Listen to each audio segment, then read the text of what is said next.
उत्तर प्रदेश की 25 बड़ी खबरों में आपका स्वागत है। रुख करते हैं खबरों की ओर। डिप्टी सीएम केशव का विपक्ष पर हमला। औरंगजेब का महिमा मंडन बर्दाश्त नहीं, अखिलेश और राहुल पर साधा निशाना।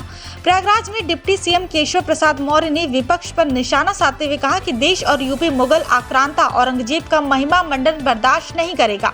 उन्होंने एक अखिलेश यादव पर सवाल उठाया कि यदि वो छत्रपति शिवाजी का सम्मान करते हैं तो अबू आजमी समाजवादी पार्टी में क्यों है। नागपुर हिंसा पर बोले कि महाराष्ट्र सरकार कार्रवाई कर रही है। राहुल गांधी और अखिलेश को संघ की शाखाओं में जाने की सलाह दी। 2027 चुनाव में बीजेपी को बड़ी जीत दिलाने का दावा भी किया। आरओ प्रारंभिक परीक्षा 27 जुलाई को। अभ्यर्थियों की मांग पर एक दिन और एक सत्र में होगी परीक्षा। उत्तर प्रदेश लोक सेवा आयोग ने समीक्षा अधिकारी और सहायक समीक्षा अधिकारी प्रारंभिक परीक्षा 2023 को 27 जुलाई को एक ही दिन और एक सत्र में आयोजित करने का फैसला लिया है। परीक्षा सुबह 9:30 बजे से दोपहर 12:30 बजे तक होगी। पहले ये परीक्षा 2 दिन और 3 पालियों में होनी थी, लेकिन अभ्यर्थियों के विरोध और आंदोलन के बाद आयोग ने अपना निर्णय बदला। 10,76,004 अभ्यर्थियों ने आवेदन किया है और परीक्षा प्रदेश के 75 जिलों में आयोजित होगी। सहजनी क्रॉसिंग पर मालगाड़ी का इंजन फेल, 45 मिनट बाधित रहा कानपुर लखनऊ रेल मार्ग। कानपुर लखनऊ रेल मार्ग पर बुधवार दोपहर सहजनी रेलवे क्रॉसिंग के पास मालगाड़ी का इंजन खराब हो गया, जिससे पौने घंटे तक ट्रेनों का संचालन बाधित रहा। इंजन में तकनीकी खराब के चलते ट्रेन चढ़ाई पर चढ़ने के बजाय पीछे खिसकने लगी। चालक ने इमरजेंसी ब्रेक लगाकर ट्रेन को रोका और किसी तरह मगरवाड़ा स्टेशन तक पहुंचाया। इस दौरान उद्योग नगरी एक्सप्रेस और पनवेल बरौनी एक्सप्रेस समेत कई ट्रेनें प्रभावित हुई।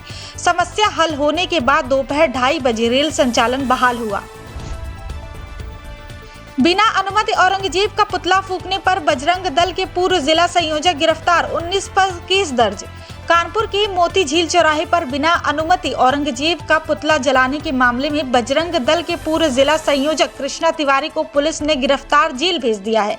मंगलवार को कृष्णा तिवारी, सुमित, अनिल, आलोक समेत 10-15 लोगों ने पुतला दहन किया था, जिससे आवागमन बाधित हुआ। पुलिस ने शांति भंग और लोक सेवा के आदेशों की अवहेलना के आरोप में 19 लोगों के खिलाफ रिपोर्ट दर्ज की है। एडिशनल सीपी हरिश्चंद्र ने बताया कि कृष्णा का बजरंग दल से वर्तमान में कोई संबंध भी नहीं है। संभल नेजा मेला, प्रशासन ने लगाई रोक। कमेटी के 5 पदाधिकारी 5-5 लाख के मुचलके से पाबंद। संभल में नेजा मेले के आयोजन पर प्रशासन ने रोक लगा दी है और नेजा कमेटी के 5 पदाधिकारियों को 5 लाख के मुचलके से पाबंद किया गया। एसएसपी स्टेशन ने स्पष्ट किया कि यदि माहौल खराब करने का प्रयास किया गया तो जुर्माना वसूला जाएगा। प्रशासन ने 25 से 27 मार्च तक होने वाले मेले की अनुमति देने से इनकार कर दिया। पुलिस के अनुसार सैयद सालार मसूद गाजी एक आक्रमणकारी था, इसलिए उसकी याद में कोई आयोजन नहीं किया जाएगा। प्रशासन के इस फैसले के बाद नगरपालिका को राजस्व हानि हुई है और कई करोड़ का कारोबार प्रभावित भी हुआ है। नई टाउनशिप के लिए 5 गांवों में सर्वे पूरा, जमीन के बदले मिलेगा 4 गुना मुआवजा। बरेली के पीलीभीत रोड पर बीडीए नई आवासीय योजना के तहत 250 एकड़ जमीन का अधिग्रहण करेगा। बरकारपुर, अड़पुरा, जागीर, मोहरनिया, हरहरपुर और नवादा कुर्मियान गांवों में सर्वे पूरा किया गया। किसानों ने जमीन देने पर सहमति जताई है और मुआवजे के रूप में सर्किल रेट का 4 गुना भुगतान किया जाएगा। अधिग्रहण से आबादी क्षेत्र और धार्मिक स्थलों को बाहर रखा जाएगा। बीडीए बोर्ड की बैठक 28 मार्च को होगी, जिसमें इस योजना का अनुमोदन होने की संभावना है। यूपी में गर्मी का असर तेज, लेकिन बारिश ला सकती है राहत। 23 मार्च तक मौसम पूर्वानुमान।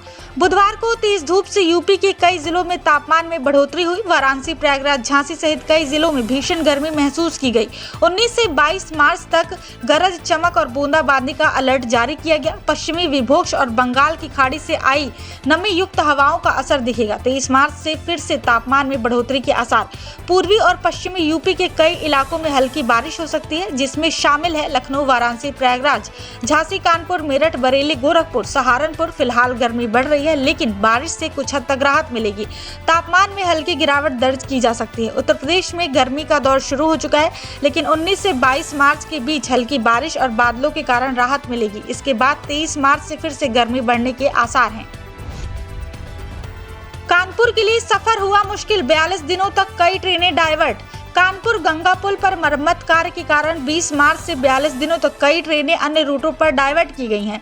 गोरखपुर से चलने वाली 12595 और 12571 आनंद विहार टर्मिनल एक्सप्रेस अब लखनऊ, आलमनगर, मुरादाबाद, गाजियाबाद होकर चलेगी। इसी तरह 19410 साबरमती एक्सप्रेस और 22922 बांद्रा टर्मिनस एक्सप्रेस अब शाहजहांपुर, कासगंज होकर गुजरेगी। बरौनी ग्वालियर एक्सप्रेस भी वाराणसी के रास्ते चलेगी। यात्रियों को यात्रा से पहले अपडेट चेक करने की सलाह दी गई है। सीएम योगी की सख्त चेतावनी, जनहित में लापरवाही बर्दाश्त नहीं, होगी कड़ी कार्रवाई। मुख्यमंत्री योगी आदित्यनाथ ने अधिकारियों को सख्त चेतावनी दी है कि जनहित के कार्यों में लापरवाही किसी भी सूरत में स्वीकार्य नहीं होगी। लाल बहादुर शास्त्री भवन स्थित सीएम कमांड सेंटर के निरीक्षण के दौरान उन्होंने योजनाओं की प्रगति की समीक्षा की और जवाबदेही तय करने पर जोर दिया। फ्लैगशिप योजनाओं की मॉनिटरिंग, ई अधियाचन मामलों के निस्तारण और अधिकतम लाभार्थियों तक सरकारी योजनाओं को पहुंचाने के निर्देश दिए। सीएम ने स्पष्ट किया कि यदि किसी अधिकारी की लापरवाही पाई गई तो सख्त कार्रवाई सुनिश्चित की जाएगी। योगी सरकार का फैसला, टेलीमेडिसिन से जुड़ेंगे मेडिकल कॉलेज, विशेषज्ञों की मिलेगी सलाह। मुख्यमंत्री योगी आदित्यनाथ ने राज्य की सभी मेडिकल कॉलेजों को केजीएमयू, आरएमएलएल और एसजीपीजीआई की टेलीमेडिसिन सेवा से जोड़ने के निर्देश दिए, जिससे मरीजों को विशेषज्ञ चिकित्सकों की राय आसानी से मिल सके। उन्होंने अस्पतालों में फायर सेफ्टी, डॉक्टरों की उपस्थिति और दवा आपूर्ति पर विशेष जोर दिया। आयुष्मान भारत योजना के तहत भुगतान 30 दिनों में सुनिश्चित करने के निर्देश दिए गए। सीएम ने जापानी इंसेफ्लाइटिस और डेंगू मामलों में आई गिरावट को सरकारी प्रयासों की सफलता बताया। एम्बुलेंस सेवाओं को तेज और प्रभावी बनाने पर भी जोर दिया गया। यूपी में महिला यात्रियों का सफर होगा सुरक्षित, गलत रूट पर जाने पर मिलेगा अलर्ट। महिला यात्रियों की सुरक्षा सुनिश्चित करने के लिए यूपी सरकार ने नई आपातकालीन सुरक्षा प्रणाली लागू करने का फैसला किया है। यूपी 112 भारत इलेक्ट्रॉनिक्स लिमिटेड से इस प्रणाली को खरीदेगा और इसे अपने सिस्टम से जोड़ेगा।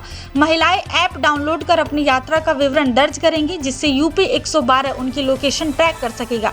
यदि वाहन गलत रास्ते पर जाता है तो तत्काल अलर्ट भेजकर नजदीकी पुलिस को सूचित किया जाएगा।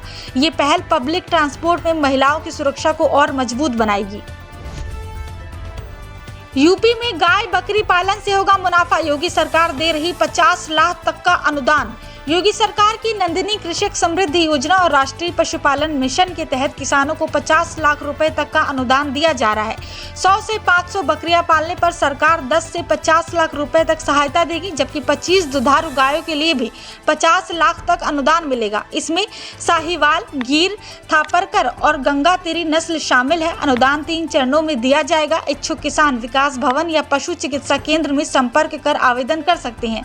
ये योजना किसानों की आय दुगनी करने में मददगार साबित होगी।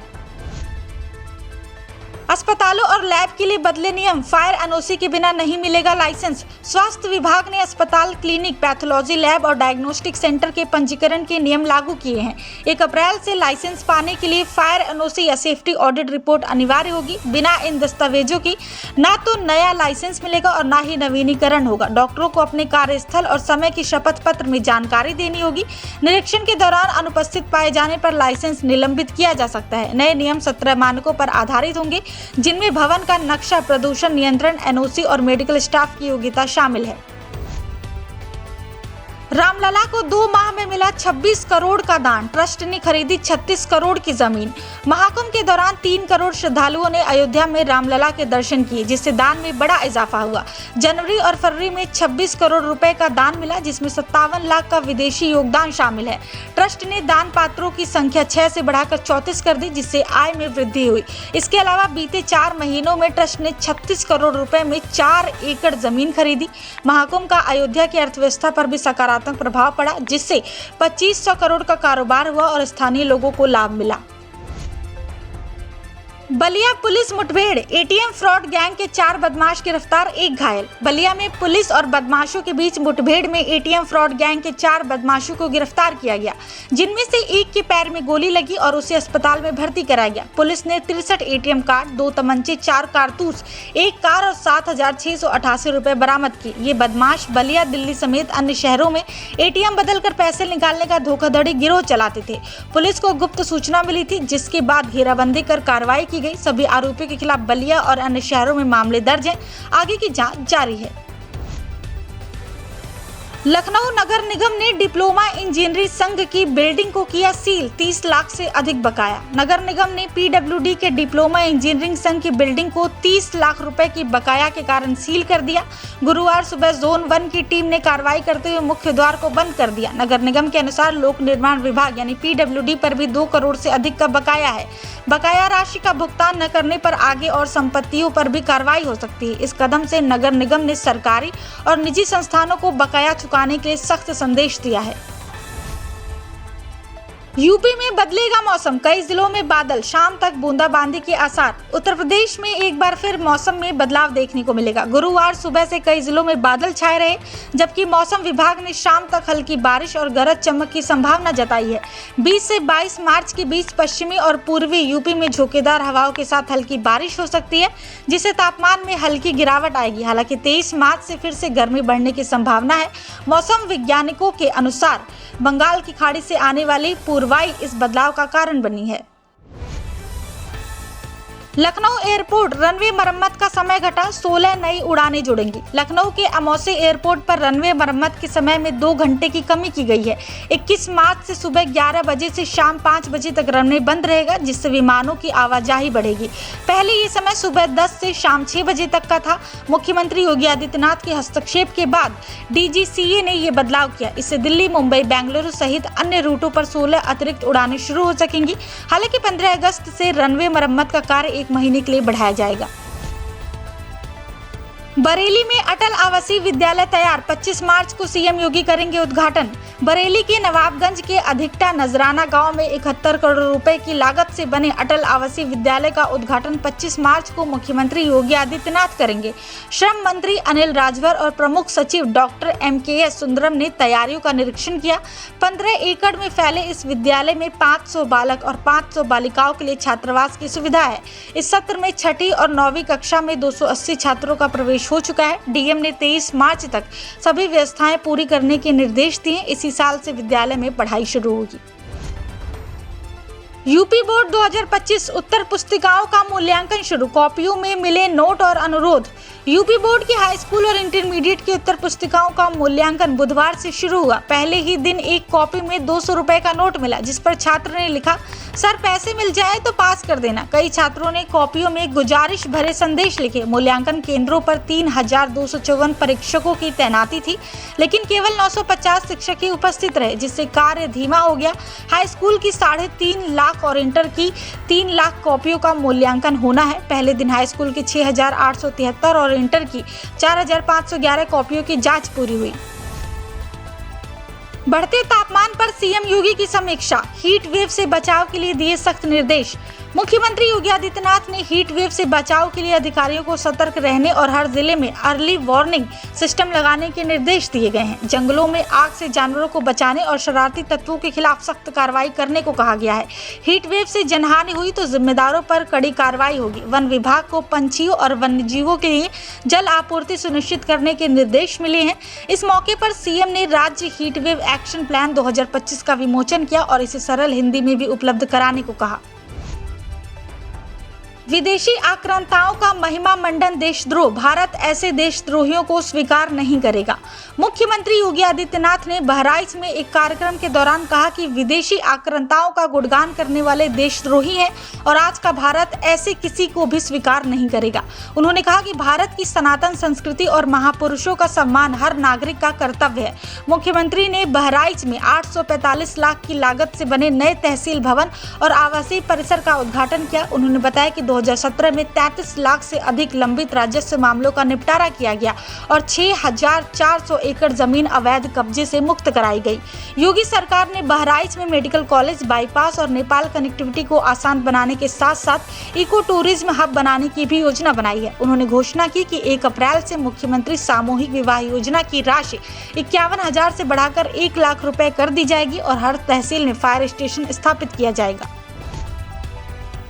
मौलाना शहाबुद्दीन ने फिल्म छावा को बताया जिम्मेदार, बैन लगाने की मांग। ऑल इंडिया मुस्लिम जमात के राष्ट्रीय अध्यक्ष मौलाना शहाबुद्दीन रजवी ने नागपुर हिंसा के लिए फिल्म छावा को जिम्मेदार ठहराया और इस पर प्रतिबंध लगाने की मांग की। उन्होंने गृह मंत्री अमित शाह को पत्र लिखकर फिल्म के निर्देशक, निर्माता और लेखक पर कानूनी कार्रवाई करने की अपील की। मौलाना का कहना है कि फिल्म में औरंगजेब को हिंदू विरोधी दिखाने के कारण हिंदू युवा भड़क रहे हैं, जिससे हीट स्पीच और सांप्रदायिक तनाव बढ़ रहा है। उन्होंने आशंका जताई कि अगर फिल्म पर तुरंत रोक नहीं लगाई गई तो देश में और भी हिंसक घटनाएं हो सकती हैं।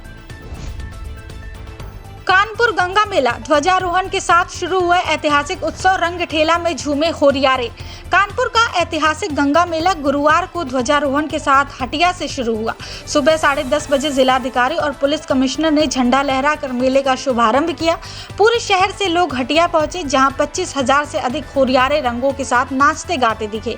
मेले का मुख्य आकर्षण रंग ठेला जुलूस रहा, जिसमें भैंसा ठेला, हाथी, घोड़े और ऊँटों की सवारियां शामिल थीं। शाम को सरसैया घाट पर मुख्य मेला लगेगा, जहां शहर वासियों के साथ अन्य जिलों से भी लोग पहुंचेंगे। मेले में खानपान, झूले और विभिन्न संस्थाओं के शिविर भी लगाए गए हैं। लखनऊ में झूलेलाल जयंती पर भव्य मेला, शोभा यात्रा और स्वागत द्वार की तैयारी। 30 मार्च को लखनऊ के झूलेलाल वाटिका में भव्य मेला आयोजित किया जाएगा। चेट्टी चंद मेला कमेटी ने इसकी तैयारियों के लिए महापौर सुषमा खरकवाल से मुलाकात कर स्वागत द्वार लगाने की मांग की। मेले में मुंबई से जतिन उदासी म्यूजिकल ग्रुप भक्ति गीतों की प्रस्तुति देगा। सिंधी व्यंजनों की 100 से अधिक स्टॉल लगाए जाएंगे, जहां सिंधी भाषा में खरीदारी संभव होगी। शोभा यात्रा वीपी रोड शिव शांति आश्रम से हजरतगंज तक निकलेगी। इस दौरान फूलों की वर्षा और ढोल नगाड़ों के साथ भव्य स्वागत किया जाएगा।